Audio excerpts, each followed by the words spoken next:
नमस्कार, आप देख रहे हैं पीएन न्यूज। अध्यात्म विचार गोष्ठी में सभी जातियों को सम्मान व बराबर का दर्जा देने की हुई चर्चा।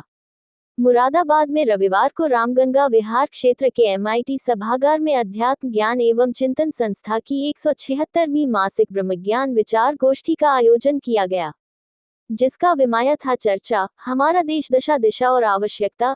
इस दौरान एडवोकेट सुधीर गुप्ता ने बताया कि यदि भारतीय सभ्यता विश्व की प्राचीनतम जीवित सभ्यता है, लेकिन पिछले 1000 वर्षों से अन्य सभ्यताओं एवं संस्कृतियों के अनुयायियों द्वारा लगातार हमारी सभ्यता को नष्ट करने का प्रयास किया जाता रहा है। हाल के कुछ वर्षों में ये प्रयास बहुत अधिक होने लगा है और कुछ स्वार्थी और मौका परस्त लोगों के कारण हमारे देश में निरंतर विघटन और गिरावट हो रही है, जिससे हमारे देश और समाज का पतन हो रहा है।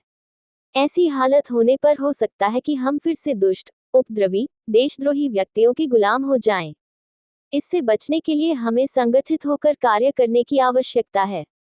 इस विचार गोष्ठी में कई विद्वानों ने अपने विचार में कहा कि हमारे समाज में एकता की कमी है, इसलिए समाज के सभी वर्गों को एकजुट कर सके व सभी जातियों को सम्मान तथा बराबर का दर्जा दिए जाने की आवश्यकता है। कार्यक्रम में बताया गया कि सभी को आत्मरक्षा की तैयारी करनी चाहिए और उसके लिए उचित सामग्री अपने घरों में रखनी चाहिए। बालक बालिकाओं को शस्त्र चलाने की शिक्षा देनी बहुत आवश्यक है।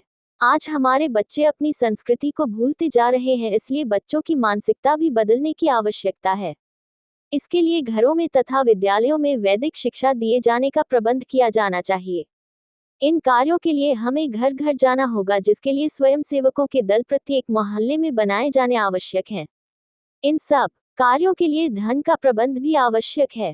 इसके लिए हमें कुछ निस्वार्थ समाजसेवी व्यक्तियों को धन संग्रह करने तथा उसका उचित उपयोग करने की जिम्मेदारी देनी होगी। क्योंकि हमारे देश की सरकार वोट के आधार पर चुनी जाती है, इसलिए हमें ये प्रयत्न भी करना पड़ेगा कि हम सब वोट अवश्य दें तथा एकजुट होकर कर्मठ और ईमानदार व्यक्ति को ही वोट दें और वोटों का विभाजन न हो। कहा, हमारे समाज के परिवारों में बच्चों की संख्या बढ़ाने के लिए चेतना जगाने की आवश्यकता है।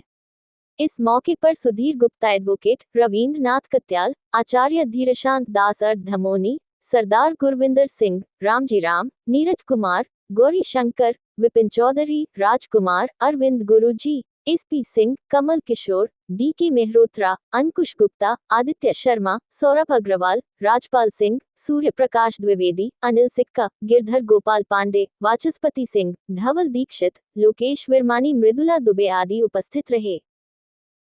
ब्यूरोक्रेसी कितनी उसमें रुकावट डालती है, ये भी हमने देखा। जैसे कमिश्नर साहब की वार्ता सुनाई गई, वो उसके पीछे उनका उद्देश्य कुछ और भी रहा होगा, जो चलते हुए फिर।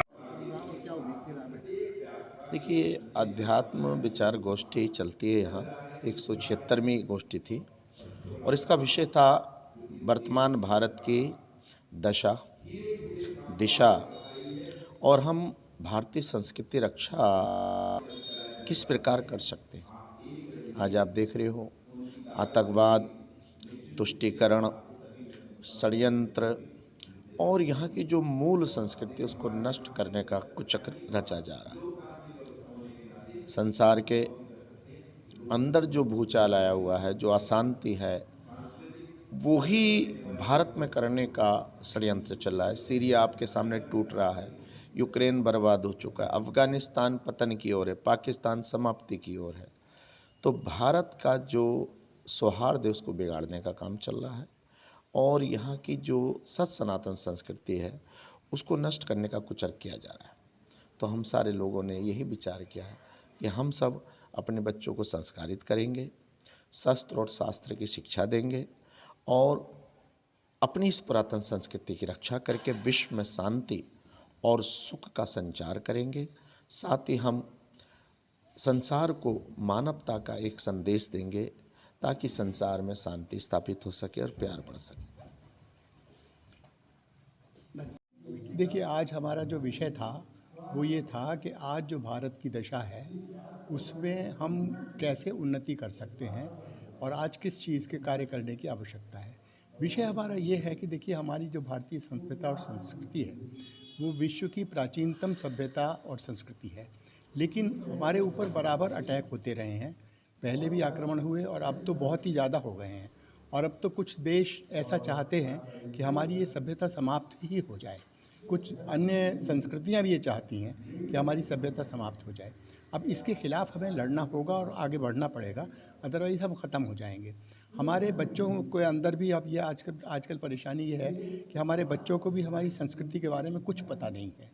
वो भी क्योंकि उनको पढ़ाया भी नहीं जाता, ना स्कूल में पढ़ाया जाता है, ना घर में पढ़ाया जाता है। तो ऐसे में अब हमारे लिए करना क्या है, ये देखना होगा। देखिए, इसकी एक वजह ये है कि हम लोग जातियों में बँटे हुए हैं और हमने छोटी-छोटी जातियाँ करके 1000 से भी ज़्यादा हमारी जातियाँ और उपजातियाँ हैं, जिसमें हम बँट गए हैं और हम एकजुट नहीं हैं। और इसी वजह से जो और अन्य लोग हैं, वो हमारे ऊपर हावी होते चले जा रहे हैं। पहले भी हुए, अब भी हो रहे हैं। और हमको एक तो उन सबको एकजुट करके एक प्लेटफॉर्म पर लाना होगा सब लोगों को। दूसरे, हमको अपनी शिक्षा, अपनी संस्कृति की शिक्षा अपने युवकों को, बच्चों को उनको देनी होगी। ये बहुत आवश्यक है। और तीसरी बात ये है कि हमको बहुत सारे ऐसे लोग हैं जो समाज में गिरे हुए हैं, मतलब ये कि आर्थिक रूप से कमज़ोर हैं, दबाए हुए हैं, शोषित हैं। हमें उनको साथ लाना पड़ेगा। हमें उनको जहाँ कहीं भी ज़रूरत हो, हमें उनको सहायता देनी पड़ेगी। अगर उनको कहीं पे भी आवश्यकता है, धन की भी आवश्यकता है तो धन भी दें, शक्ति की आवश्यकता है तो शक्ति दें, कहीं सहारे की आवश्यकता है तो हम सहारा दें। अगर उनको, जैसे कि अब आप देखिए कि भारत सरकार की ओर से और उत्तर प्रदेश सरकार की ओर से बहुत सारी स्कीम्स चल रही हैं, लेकिन हमारे जो उसमें जिन लोगों के लिए वो स्कीम्स हैं, उन्हें पता ही नहीं है।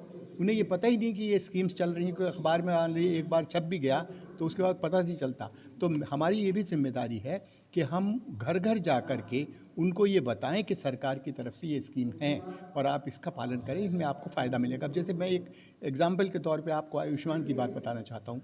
आयुष्मान के बारे में बहुत से लोगों को हमारे पता ही नहीं है, तो वो उसका फ़ायदा नहीं उठा पाते। तो इसलिए हमारी आवश्यकता इस बात की है कि हम जाएं और उनको इन चीज़ों के बारे में बताएं।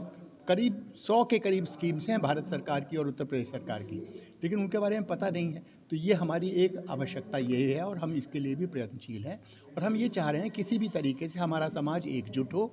एकजुट होकर के जब हम साथ खड़े होंगे तो हमारी संस्कृति बचेगी और दूसरा कोई भी व्यक्ति हमारी संस्कृति पर आक्रमण नहीं कर सकेगा।